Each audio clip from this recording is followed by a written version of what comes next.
तो नमस्कार, आदाब, सत श्री अकाल। एक बार फिर आप तमाम लोगों का स्वागत है क्राइम मिस्ट्रीज़ की कहानी के एपिसोड में। उम्मीद है पूरी फैमिली अच्छी होगी। आज हमारे इस चैनल की चौथी वीडियो है। हर हफ्ते इस चैनल पर वीडियोज़ आ रही हैं क्राइम स्टोरीज से रिलेटेड, रियल इंसिडेंट पर बेस्ड। उम्मीद करता हूँ आपको मेरा प्रयास अच्छा लग रहा होगा। बस यही गुजारिश करता हूँ हर बार, आज भी यही करूँगा कि अगर आपको चैनल की वीडियोज़ पसंद आ रही हों तो लाइक कर दें, दोस्तों के साथ शेयर कर दें और सब्सक्राइब कर लें ताकि नोटिफिकेशंस आपको मिलती रहें हर हफ्ते। अब बिना वक्त ज़ाय किए आते हैं आज की कहानी के ऊपर। आज की कहानी दिल्ली के मोहन नगर की है। यहाँ पर एक 75 वर्षीय महिला जिनका नाम कविता है, वो अपने बेटे और बहू के साथ रहती हैं। 30 जून की बात है, 30 जून 2021 को उनके परिवार में किसी का इंतकाल हो जाता है, कोई गुजर जाता है। तो उनके बेटे और बहू को अपने पैतृक घर हरियाणा जाना पड़ता है। 30 जून को वो लोग निकल जाते हैं। उसके बाद जब वो 3 जुलाई को लौटते हैं अपने घर, तो उनके घर पर ताला डला होता है और वो ताला उनका नहीं था जो उन्होंने लगाया था, ये ताला नया था। उनके कान खड़े हो जाते हैं, उनको थोड़ी टेंशन होती है, क्या बात है। खैर किसी तरह ताला तोड़ते हैं, घर के अंदर दाखिल होते हैं, अपनी माँ को ढूंढते हैं पर वो कहीं नहीं मिलती हैं। इधर उधर देखते हैं। पुलिस के पास जाने से पहले उनको ये था कि हम पहले तसल्ली कर लें, तो आस पड़ोस में पूछते हैं, लेकिन किसी को उनकी माँ के बारे में कोई खबर नहीं थी। परेशान होकर उनका बेटा पुलिस में गुमशुदगी की रिपोर्ट दर्ज करवा देता है। पुलिस मौके पर पहुंचती है, घर पे अंदर दाखिल होती है, सारी चीज़ें तलाशती है। उन्हें कुछ ऐसा मिलता नहीं सस्पेक्टेड इस पे वो किसी तरह शक कर सकें या कुछ ऐसा। पुलिस पूछती है कुछ लूटपाट हुई क्या, आपका सामान कहीं बिखरा हुआ था, इधर उधर था? तो बताते हैं कि ऐसा कुछ था नहीं। वो खुद भी चेक करती हैं पुलिस और पुलिस की पूरी टीम, पर उन्हें भी ऐसा कुछ मिलता नहीं है। तो ऐसा भी कुछ नहीं था संदेह कि कुछ लूटपाट हुई है। फिर आसपास के पड़ोस के लोगों से पुलिस पूछताछ करती है, तो उन्हें भी कुछ इस बारे में खबर नहीं होती है। फिर वापस पुलिस की टीम उस घर में जाती है और एक बार अच्छे से तफ्तीश करती है। तब वहाँ पर ऐसा तो कुछ नहीं मिलता है, लेकिन पुलिस के एक सिपाही की नज़र कमरे में रखे फ्रिज पर पड़ जाती है। उस फ्रिज पर खून पूरी तरह से नहीं था, लेकिन खून के कुछ छींटे थे 2-3 जो कि हल्के हो चुके थे और सूख चुके थे। सिपाही की नज़र जाती है, वो अपने बड़े अधिकारियों को बुलाता है और कहता है, साहब जितना मेरा तजुर्बा कहता है, मैं पुलिस की सर्विस में 20 साल से हूँ, मुझे ये लग रहा है खून है। पुलिस अधिकारी फिर उसको देखते हैं, उन्हें भी कहीं ना कहीं डाउट होता है, तो उन्हें भी ये लगता है कि ये खून की बूंदें हैं। अब पुलिस को कुछ ना कुछ गड़बड़ लगती है। अब पुलिस घर से बाहर आती है। घर में तो सीसीटीवी कैमरा था नहीं, लेकिन घर के जस्ट सामने उन्हें एक सीसीटीवी कैमरा मिलता है। उसकी फुटेज खंगाली जाती है। तो जब सीसीटीवी फुटेज जब पुलिस खंगाल रही होती है, तो उस पर 1 जुलाई 2021 को सुबह 6:45 बजे उन्हें कुछ गड़बड़ दिखती है। तो गड़बड़ ये कि उस महिला के घर के बाहर 2 लोग 2 बैग लेकर निकल रहे होते हैं और एक तीसरा व्यक्ति वहाँ ऑटो लेकर खड़ा होता है। वो जो 2 व्यक्ति निकल रहे थे उसमें एक महिला और एक पुरुष था। वो दोनों बैग घसीट रहे थे, यानी बैग भारी था। वो दोनों बैग को उठाते हैं और उस ऑटो में डाल देते हैं ऑटो वाले की मदद से। अब पुलिस के कान ये खड़े हुए कि आखिर वो महिला घर के अंदर दाखिल कैसे हुए। बेटा और बहू तो उनके घर में था नहीं, तो ये वो लोग तो हो नहीं सकते क्योंकि वो तो हरियाणा गए हुए थे। अब वो पुलिस का क्या शक जाता है, पुलिस ये सोचती कहीं ना कहीं आस पड़ोस के लोग ही तो इस चीज़ में शामिल नहीं है, कुछ गड़बड़ तो लग रही थी। तो पुलिस आस पड़ोस के लोगों से पूछती है कोई गली से कुछ गया है क्या, कहीं बाहर गया है क्या? तो एक पड़ोसी बताता है उनको कि साहब 3 मकान छोड़कर इनकी महिला के एक जोड़ा रहता है, पति पत्नी का, अनिल मौर्य और कामिनी मौर्य। ये दोनों ही 1 जुलाई 2021 से गायब हैं। कहाँ गए हैं ये तो नहीं पता, लेकिन गायब हैं। अब पुलिस को और शक हो जाता है, लेकिन अब पुलिस के सामने ये प्रश्न था कि ये लोग गए कहाँ हैं और वो ऑटो वाला कौन था। अगर ऑटो वाला को पहचानते हैं पड़ोसी, तो उन तक पहुंचना भी आसान हो सकता था।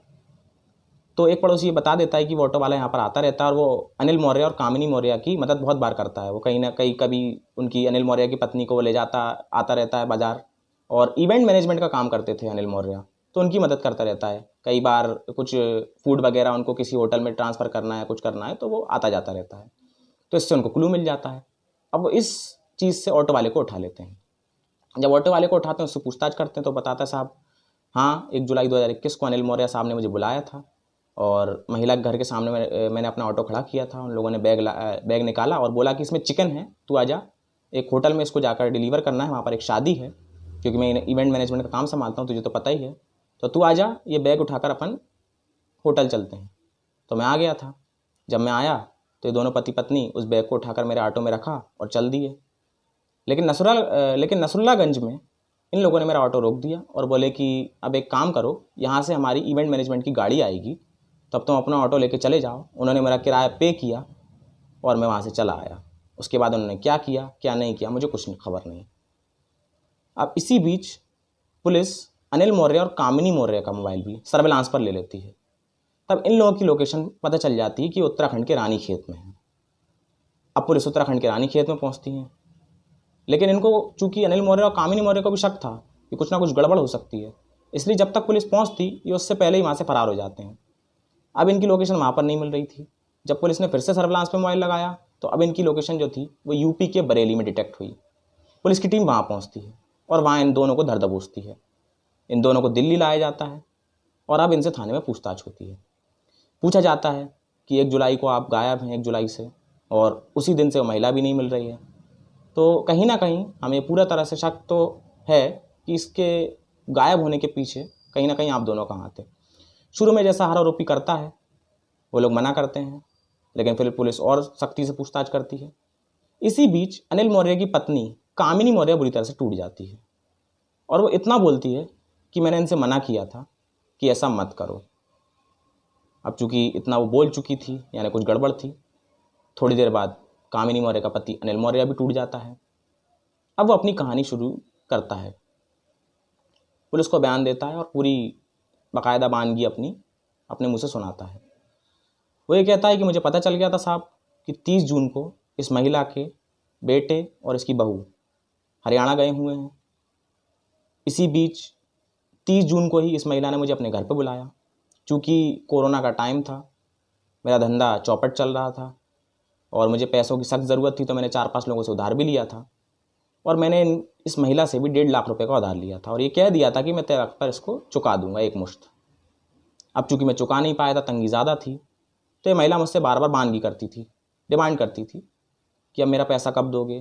तकादा करती थी मेरा पैसा लौटा दो, और मैं लौटाने में असमर्थ था। 1.5 लाख रुपए की रकम 30 जून को ही इन्होंने अपने घर पे मुझे बुलाया। इन्होंने मुझसे फिर पैसे मांगे और कहा कि अगर अब तुम मुझे पैसे नहीं दोगे तो तुम अंजाम जानना। इस पर मुझे तैश आ गया। मैंने उस महिला को धक्का दिया, वो गिर पड़ी। इस बीच भी मेरा गुस्सा शांत नहीं हुआ, तो मैं उनके ऊपर कूद गया और उनका गला दबाने लगा। मेरी पत्नी ने मुझे रोका भी, लेकिन चूंकि मेरा गुस्सा जो था वो आउट ऑफ कंट्रोल हो गया था, तो जब तक कुछ होता तब तक उस महिला की जान जा चुकी थी। अब चूंकि हम लोग घबरा चुके थे, लाश को ठिकाने लगाना था, क्योंकि हमने कई सारी वेब सीरीज़ और क्राइम सीरीज़ भी देखी थी, मूवीज़ भी देखी थी कि लाश को कैसे ठिकाना लगाते हैं। तो हमने जब महिला के घर की तलाशी ली तो उसमें हमें 2 बैग मिल गए। फिर मैं किचन में गया, वहाँ पर मुझे एक चाकू मिला और हम दोनों ने उस महिला के शरीर को काटना शुरू किया और टुकड़ों में काट कर 3 बैगों में भर दिया, जिसमें एक बैग हमने निकाल कर, 2 बैग, एक मैंने और एक मेरी पत्नी ने निकाल कर उस ऑटो में डाल दिया और हम लोग नसरुल्लागंज तक ले गए।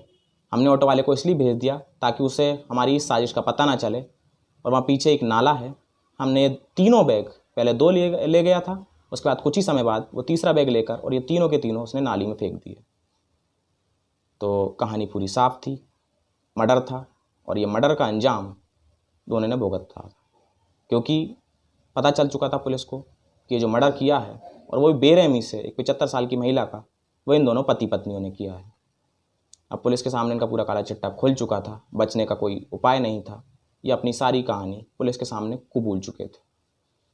अब ये मर्डर तो हो चुका था, लेकिन इस पूरे केस से हमें सीख क्या मिलती है कि अगर जिस महिला से इसने उधार लिया था, ये पति ने, इसके कामिनी मौर्य के पति अनिल मौर्य ने, ये चाहता तो उसके बेटे को बचा सकता था।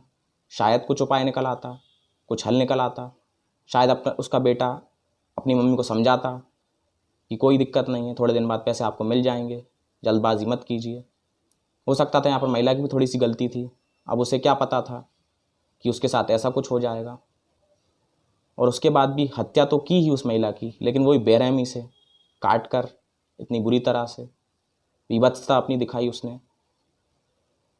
यह फुल प्रूफ प्लान तो नहीं था, लेकिन इसको कह सकते हैं कि बचने का एक बहुत ही अच्छा उपाय इन लोगों ने निकाला था। वो ये कि जब इन्होंने यही बताया, जब पुलिस ने इनसे पूछा कि ये सब तो ठीक है, लेकिन आप ये बताइए पूरा चीज़ आपने साफ़ की, चाकू आपने नहीं मिलने दिया, फ्लोर आपने पूरा क्लीन किया, नीट एंड क्लीन, साफ़ सुथरा कर दिया, फिर इस पर ये बूंदें कैसे रह गई, फ्रिज का क्या काम था? तब इन लोगों ने बताया कि ये लोग जब इन्होंने हत्या की और जब इन्होंने काटा तो एक तो घबराहट के चक्कर में, ऊपर से जब इनसे मेहनत मशक्क़त हो गई तो ये लोग इतना थक गए कि उन्होंने प्यास बुझाने के लिए फ्रिज को खोला, उसमें ठंडा पानी था, इन लोगों ने पानी पिया और उसी बीच शायद ये बूंदें उस फ्रिज के हैंडल पर जो है वो आ गई होंगी। तो ये थी आज की कहानी। मिलते हैं अगले हफ्ते किसी और नई कहानी के साथ। तब तक मुझे दीजिए इजाज़त। नमस्कार।